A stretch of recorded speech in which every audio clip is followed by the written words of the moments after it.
Hai visto? I nostri giovani gridano con gioia. Non è la clac, non è la clac. Senti Vincenzo, io qua fra tanti giovani e bravi artisti che abbiamo all'interno di questa astronave ne ho uno che è fissato con te. Lui è un mago, è un maghetto, si chiama il mago Peppe, eccolo qui. Mago, guarda chi ti sto facendo conoscere. Maestro, è un onore, posso farle un gioco di magia? Oggi le faccio un gioco di quelli là che domani le dirà. Mi hanno fatto, il mago Peppe mi ha fatto un gioco di magia con le carte, Posso? Vediamo. Allora, signori e signore, mi metto davanti, mi scusi le spalle perché devo far vedere una cosina. Facciamo prendere una carta qualsiasi al nostro ospite, al nostro maestro. Sì. Una carta qualsiasi. Allora, quale vuole? Mi dica la 1, la 2, la 3, la 4, la 5, mi dica lei. Questa qua? Allora, prenda. Qua. Allora, non la faccia vedere, Io ho fatto una piccola predizione, ho fatto la mia predizione. Prendiamo la predizione. Maestro, la sua carta è una carta rossa?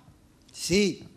Anche la mia è una carta rossa, Va bene. Maestro, la sua carta è una carta a quadri? Sì. Anche la mia è una carta a quadri, Maestro, la sua carta è con un numero o con una figura? Una figura. Una figura, sì, ho visto. Anche la mia è una figura.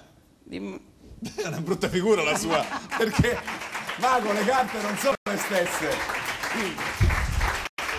Mago, mi dispiace, guardi che lei ha fatto una figuraccia. Non ti preoccupare. Maestro. No, non ti preoccupare. Ascolta, guarda, ti volevo raccontare una cosa. Io mi fregio di essere amico di un certo Aldo, che poi si chiama Silvan. Giusto? Il mago Aldo. Conosce in tutta... Allora, me lo dica il mago Aldo che ho fatto questa... No, ma io lo so. Questo gioco, per favore. Lui mi ha detto una cosa prima che tu sveli questa carta che ora poi appare. Speriamo. Te lo spiego. Io un giorno gli chiesi, dico, senti, ma come fai a far apparire la colomba? E lui mi disse, se te lo dico poi non ti diverti più. È vero. Poi lo dice con questo... Hai capito, Silvan dei Maghi?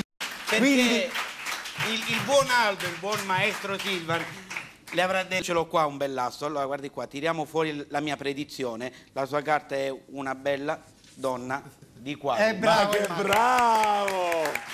Ma che bravo il nostro mago, Mago, ti è riuscito!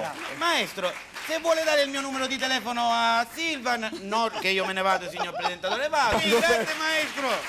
Hai visto Vincenzo, noi cerchiamo di mischiare con i nostri artisti tutti i vari momenti di